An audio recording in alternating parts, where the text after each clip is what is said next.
Bismillahirrahmanirrahim. Ya, Assalamualaikum warahmatullahi wabarakatuh. Ya, kita jumpa lagi di mata kuliah interaksi manusia dan komputer di pertemuan ke-9 ya.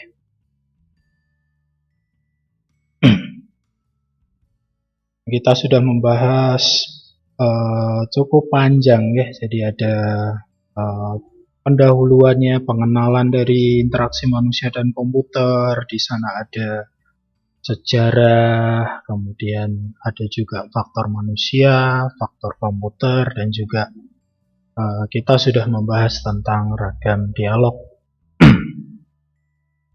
Nah, kalau kita membicarakan tentang interaksi manusia dan komputer, ya, terutama di dalam sistem, ya. Sistem itu kan nggak mungkin ada yang sempurna, ya, karena kesempurnaan hanya milik Tuhan yang Maha Esa, ya. Maka dalam pembuatan sistem kita membutuhkan yang namanya penanganan kesalahan dan juga help dokumentasi. Jadi dengan penanganan kesalahan ini diharapkan pengembang atau developer atau pembuat sistemnya itu bisa mengerti dan bisa mengatasi kesalahan-kesalahan yang dilakukan oleh pengguna atau usernya. Oke, untuk penanganan kesalahan ya, di sini sudah saya sampaikan juga, hampir tidak ada sistem yang berjalan sempurna sebelum melewati berbagai rentetan kesalahan. Jadi ketika sebuah sistem pertama kali dijalankan, pertama kali diterapkan, pertama kali dibuat, itu tidak akan ada yang bisa langsung berjalan dengan baik. Entah ada script yang mungkin salah, tombol yang mungkin salah, itu bisa juga terjadi, atau mungkin dari pengguna masih memiliki mengalami kesulitan untuk menjalankan sistem yang sudah dirancang. Nah, semakin besar sistem yang dibuat, semakin banyak kesalahan yang dapat timbul. Nah, ini pasti ya. Jadi, tidak mungkin ada sistem yang sempurna. Nah, tujuan dari software user interface ya, jadi antarmuka dari perangkat lunak tersebut ya, tujuannya adalah yang pertama meminimalkan kesalahan dari user. Interaksi melalui menu lebih dapat menghindarkan user dari kesalahan daripada menggunakan perintah baris. Jadi maksudnya di sini adalah kita mengetikkan komen gitu ya. Jadi komen lalu sistemnya menjalankan perintah atau komen yang sudah diketikkan. Itu akan lebih sulit. Maka sekarang lebih banyak sistem yang menggunakan tombol ya, supaya mempermudah user dalam menggunakan software atau perangkat lunak atau sistem yang sudah ada. Compaq pernah mempertimbangkan untuk mengubah press any key menjadi press enter key, dikarenakan banyak telepon yang menanyakan letak tombol any di keyboard. Nah, ini Compaq ini kan produk yang mendunia ya. Dulu pertama kali diluncurkan ada yang namanya press any key ya. Dan banyak pengguna yang mempertanyakan press any key itu ada di mana gitu ya. Makanya diganti dengan enter key. Cara mengurangi kesalahan user ya, itu misalnya seleksi user yang tepat, kemudian melakukan pelatihan yang memadai, mendesain peralatan, dan juga prosedur dan lingkungannya. Kemudian tujuan yang kedua adalah menyediakan kemudahan recovery dari kesalahan. Jadi adanya undo dan redo itu fungsinya adalah untuk mempermudah user untuk memperbaiki kesalahan yang sudah dilakukan. Nah, tipe-tipe kesalahan dari user ya, yang pertama adalah perceptual error. Perceptual error ini adalah gagal menangkap informasi. Kemudian gagal menangkap perhatian pengguna ya. Contohnya 8 atau B, Z dengan angka 2, I dengan angka 1 ya, itu adalah karakter-karakter yang memiliki penampakan yang mirip gitu. Jadi antara I besar dan L ya, dan angka 1 ya, I besar, L angka 1, nah itu sangat mirip sekali. Jadi kadang ada yang salah membaca dalam informasi dari karakter-karakter tersebut. Kemudian ada juga cognitive error. Nah ini ketiadaan bantuan, inkonsistensi, kemudian ketiadaan status informasi, kemampuan yang kurang ya. Contohnya adalah argumen yang tidak konsisten pada syntax command language. Jadi kalau kita menggunakan command ya, atau perintah atau rumus-rumus mungkin gitu ya, itu kalau nggak ada bantuan, ya nggak ada informasi mengenai komen ini fungsinya untuk apa sih, gitu ya, itu akan membuat usernya mengalami kesulitan. Nah, contoh saja mungkin seperti ketika kita menyalakan komputer, kemudian kita ingin masuk ke BIOS dari komputer tersebut. Nah, itu kadang ada yang masih bingung bagaimana cara untuk masuk ke BIOS, karena setiap mainboard ya, setiap PC ya, itu kemungkinan memiliki tombol sendiri ya, untuk dapat membuat user mengakses ke dalam BIOS. Ada yang menggunakan F1, ada yang menggunakan F2. Kalau secara umum biasanya sih ya, itu menggunakan tombol F1 biasanya. Ada juga yang menggunakan tombol Enter ya, untuk bisa masuk ke BIOS. Nah, itu adalah contoh dari cognitive error. Kemudian ada juga motorik error.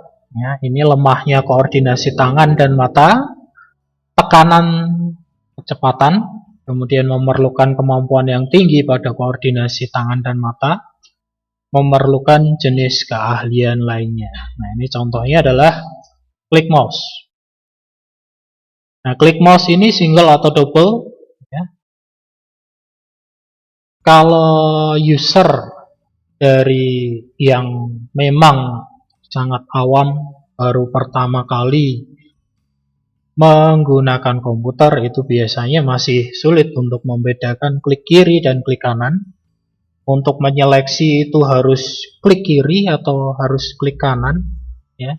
untuk membuka file itu harus klik 1 kali atau klik 2 kali, itu masih banyak yang mengalami kesulitan. Kemudian juga mengetik dengan cepat. Nah, ini kalau biasanya sih yang bisa ngetik cepat itu matanya melihat naskah, kemudian tangannya sudah hafal dengan tombol-tombol pada keyboard. Nah, biasanya pada keyboard itu pada huruf F dan C itu ada benjolan, ya.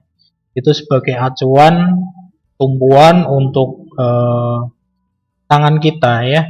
Jari telunjuknya harus kemana, kemudian spasi itu ditekan dengan jari apa, itu sebenarnya sudah ada. Petunjuk pencegahan dan memperbaiki kesalahan. Nah, jadi untuk memperbaiki kesalahan itu sebaiknya bagaimana sih, gitu ya. Yang pertama adalah validasi masukan. Nah, misalkan jika pengguna harus memasukkan bilangan positif sementara ia memasukkan data negatif atau 0, ya, harus ada mekanisme untuk mengulang pemasukan data tersebut. Biasanya sih dengan adanya validasi, ketika kita memasukkan data yang tidak sesuai atau data yang tidak valid, itu sistem akan memunculkan notifikasi. Data yang Anda input tidak sesuai. Biasanya sih seperti itu, ya. Kemudian kita diminta untuk melakukan input ulang pada bagian yang salah tersebut. Kemudian yang kedua adalah proteksi pengguna. Program memberi peringatan ketika pengguna melakukan suatu tindakan secara tidak sengaja, misalnya adalah penghapusan berkas.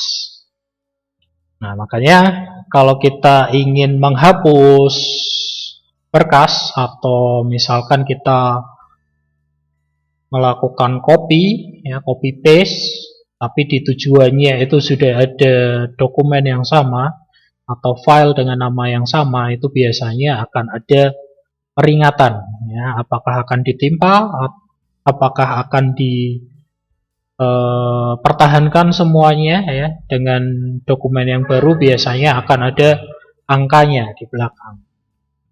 Kemudian untuk penghapusan juga biasanya ada peringatan juga, ya, untuk apakah yakin akan menghapus berkas ini. Kemudian berikutnya ada pemulihan dari kesalahan. Nah, ini tadi sudah sedikit saya singgung. Di dalam sebuah sistem itu ada yang namanya undo. Nah, ini membatalkan suatu tindakan yang baru saja dilakukan. Kemudian ada penampilan pesan salah yang tepat dan sesuai dengan kesalahan yang terjadi pada waktu itu. Jadi ini sama seperti yang pertama, ya. Ketika kita memasukkan data yang salah, itu biasanya muncul pesan. Nah, sebaiknya pesan yang ditampilkan itu ya sesuai dengan kesalahannya. Misalkan seperti yang pertama tadi, bilangannya harus positif, tidak boleh 0, tapi ternyata yang kita masukkan adalah 0. Nah, itu pesannya juga harus sesuai.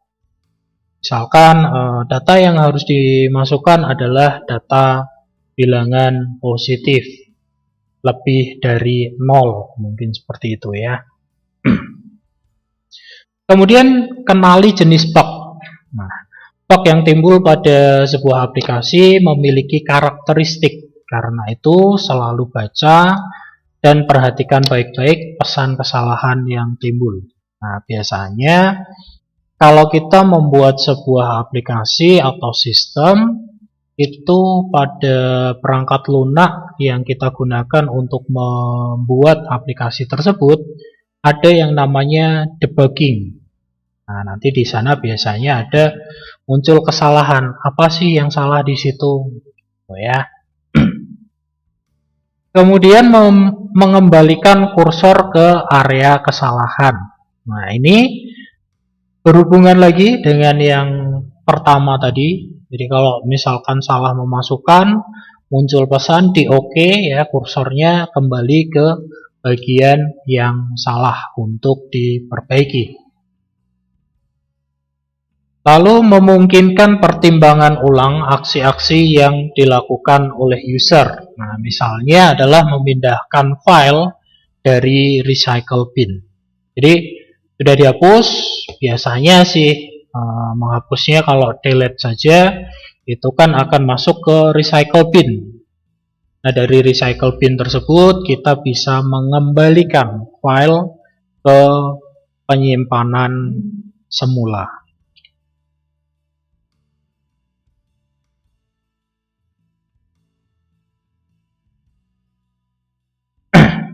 Kemudian help dan dokumentasi. Ya. Rancangan sistem yang baik adalah rancangan di mana pengguna dapat langsung menggunakan sistem dengan mudah tanpa pelatihan dan program bantuan sama sekali. Nah, ini sangat bagus sekali ya untuk sistem yang seperti ini. Cuman sangat jarang ya kalau misalkan ada perangkat lunak baru atau sistem baru, biasanya sih membutuhkan tetap membutuhkan bantuan gitu ya.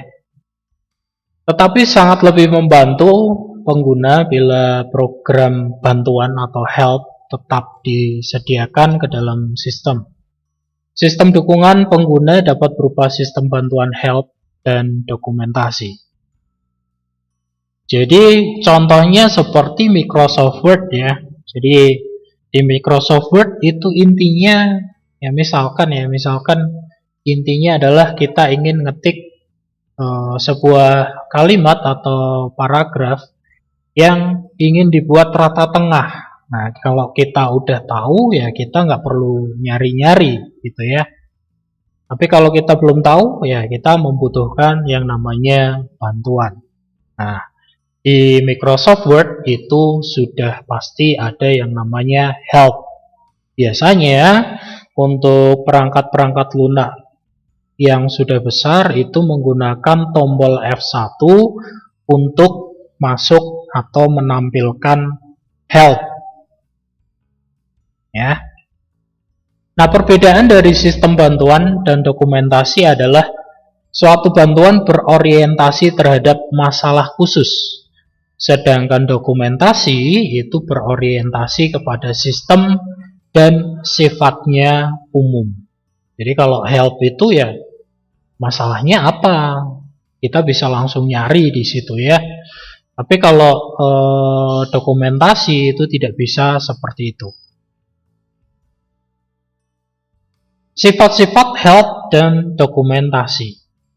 Nah, yang pertama adalah availability. Jadi ketersediaan gitu ya. User dapat menggunakan bantuan pada setiap waktu selama berinteraksi dengan sistem. User tidak perlu keluar dari aplikasi selama bekerja untuk membuka aplikasi bantuan. Jadi ya ini pastinya Anda semua sudah pernah ya. Saya contohkan yang paling sederhana lagi adalah Microsoft Word. Kita tidak perlu menutup aplikasi Microsoft Word untuk membuka bantuan dari Microsoft Word tersebut. Ya, kita tekan F1 atau kita cari help. Help-nya terbuka ya, tapi dokumen yang baru kita kerjakan tidak akan tertutup. Jadi masih tetap terbuka gitu ya. Kemudian accuracy dan completeness ya. Keakuratan dan kelengkapan. Nah, bantuan itu seharusnya tersedia secara lengkap dan akurat. Jadi bagaimana untuk melakukan undo? Nah, itu harus tepat ya. Jadi undo itu bisa dilakukan menggunakan tombol yang ada di atas ya, kiri atas biasanya gitu. Atau bisa menggunakan shortcut Ctrl Z. Nah, jadi itu harus lengkap dan juga akurat. Jangan sampai tidak akurat ya. Undo cara melakukannya adalah dengan CTRL-S. Nah, itu kan tidak akurat. Ya. Kemudian konsistensi. Konsisten pada sistem yang ada antara jenis online dan jenis tercetak. Juga konsisten dari sisi konten, terminologi, dan juga bentuk presentasi. Lalu yang keempat ada robustness. Ini biasanya digunakan oleh orang yang sedang dalam kesulitan karena sistem mempunyai perilaku yang tidak diharapkan atau mengalami kesalahan. Kemudian ada flexibility, ya, membantu setiap user berinteraksi sesuai dengan keinginannya. Dan yang keenam ada unobtrusiveness.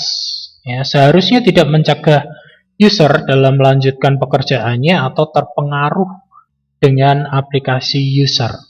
Untuk menghindari ini digunakan presentasi pada layar yang terpisah.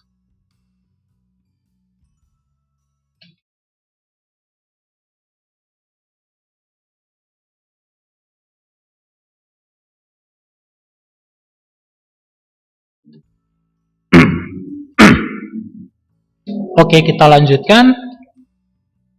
Jenis help dan dokumentasi. Nah, kalau tadi sifat-sifatnya, sekarang kita bahas jenisnya. Yang pertama adalah paper based. Jadi help dan dokumentasi yang bantuan dan dokumentasi yang tercetak. Nah, keunggulannya adalah pengguna dapat menggunakannya di luar masa pengerjaan tugas. Pengguna dapat menuliskan catatan tertentu yang diperoleh saat menjalankan sistem. Tetapi kekurangannya yaitu agak sulit mendeskripsikan sesuatu yang bergerak. Sulit menyesuaikan antara sesuatu yang dibaca dengan kenyataan yang sebenarnya di dalam sistem. Dan pengguna akan kesulitan membaca saat menjalankan sistem karena kurang praktis. Ya, itu adalah kekurangan dan keunggulan dari paper based. Jadi kalau misalkan bantuannya itu berupa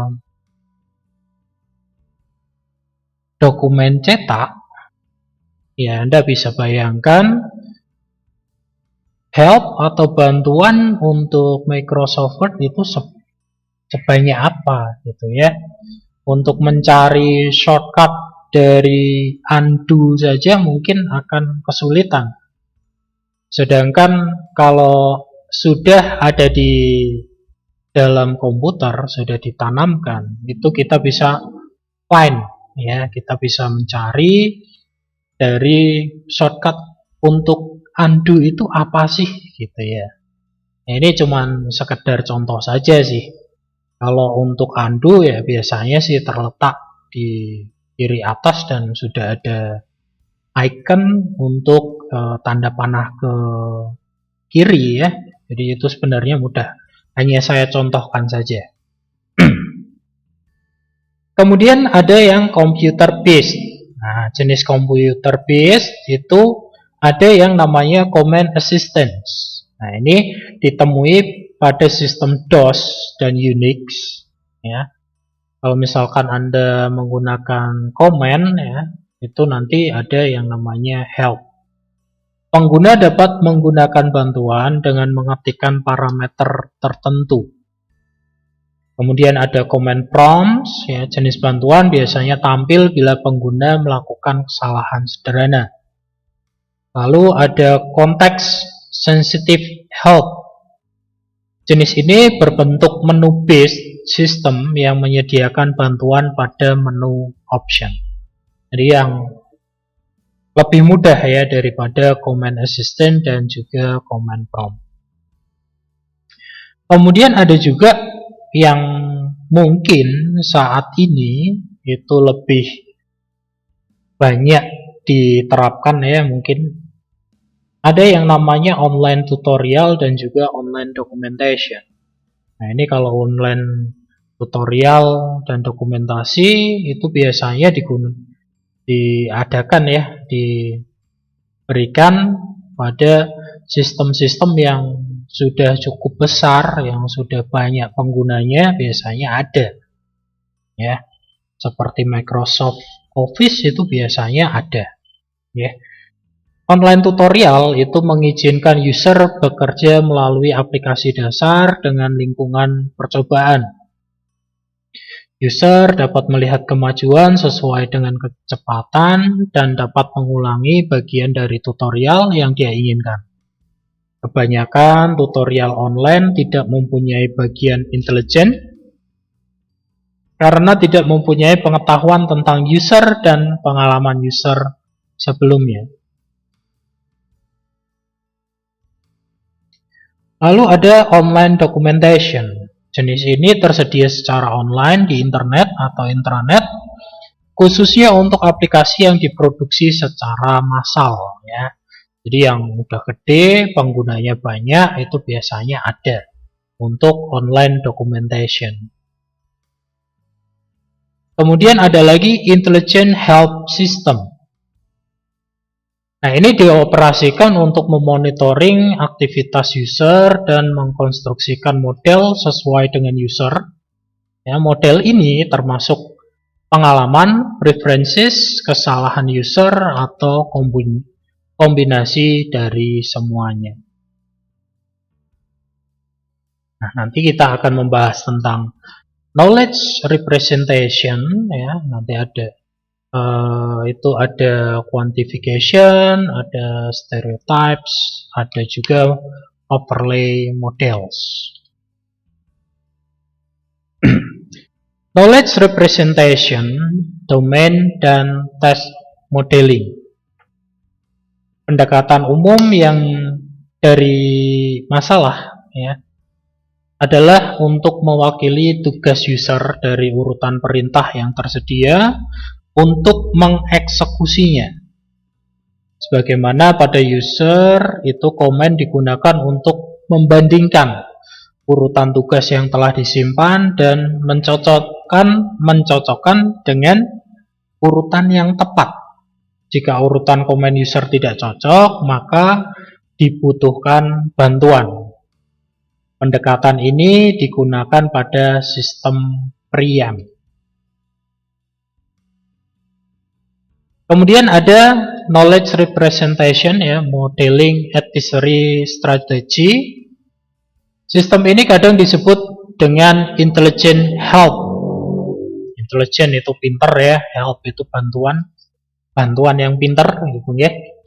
Yang membuat modeling adversary atau strategi tutorial. Pada sistem ini tidak hanya membolehkan memilih nasihat yang cocok untuk user, tetapi juga menggunakan metode yang cocok ya, pastinya untuk usernya juga. Nah, ini adalah teknik-teknik untuk knowledge representation ya. Yang pertama ada rule based techniques, ada frame based technique, ada network based technique, dan juga examples based techniques.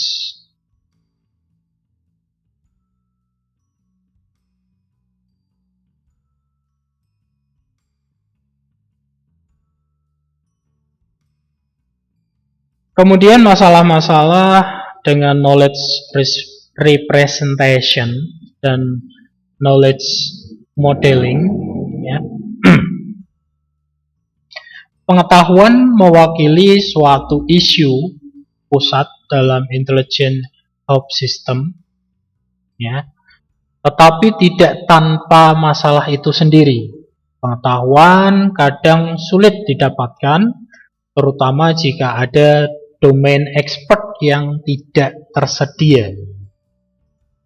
Kemudian menginterpretasikan informasi yang cocok, inisiatif ya, harus user mempertahankan pengawasan yang lengkap, terhadap sistem.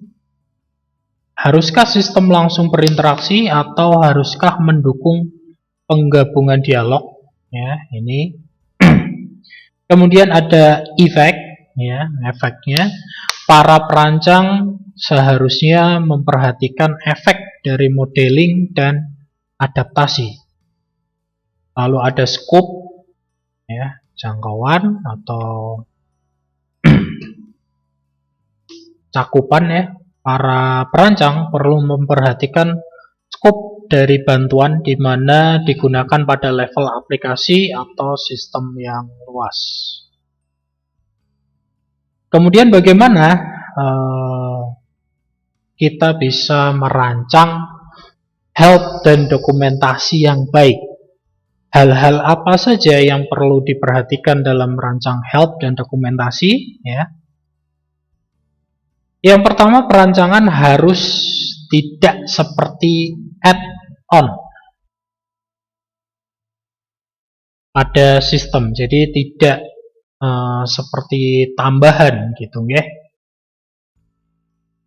Secara ideal seharusnya merupakan bagian integral dalam sistem, jadi menyatu gitu ya. Jadi ketika kita melakukan instalasi atau kita memasang sebuah sistem atau aplikasi, itu seharusnya help dan dokumentasi sudah ada di dalamnya, include gitu ya, bukan menambahkan sendiri atau add-on. Kemudian perancangan harus memperhatikan isi dari bantuan dan konteks sebelum teknologi tersedia.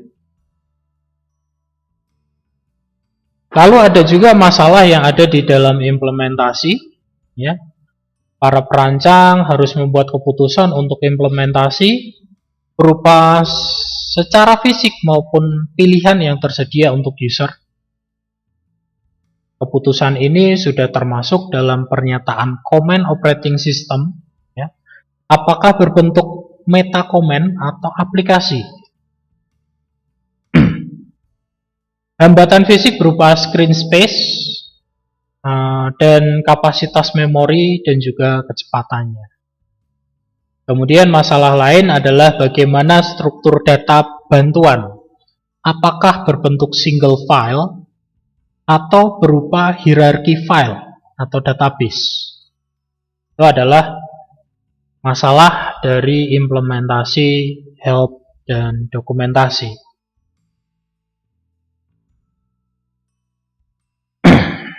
Kita sudah sampai pada bagian akhir ya, rangkumannya dari yang sudah disampaikan. Ya, sistem yang baik biasanya mampu membuat user menghindari kesalahan dengan mengikuti petunjuk yang diberikan. Help dan dokumentasi membantu pengguna, khususnya pengguna baru, untuk memahami sistem. Sifat-sifat help dan dokumentasi antara lain, ya, tadi ada availability, ada accuracy, ada completeness, consistency, robustness, flexibility, dan unobtrusiveness. Okay. Kemudian jenis-jenis help itu ada dua, ada paper-based dan juga computer-based. Paper-based itu yang tercetak dan ya dengan kekurangan dan kelebihannya tadi. Kemudian ada computer-based, ya, ada command prompt tadi, ya, ada online documentation. Oke, ini adalah akhir dari pertemuan ke-9 kita. Terima kasih yang sudah mengikuti kuliah full online interaksi manusia dan komputer ini.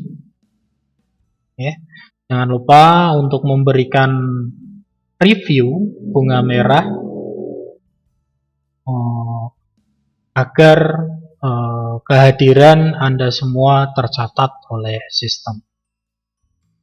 Sekali lagi terima kasih, kita jumpa lagi di pertemuan selanjutnya, ya, pertemuan 10. Saya akhiri, wassalamualaikum warahmatullahi wabarakatuh. Sampai jumpa.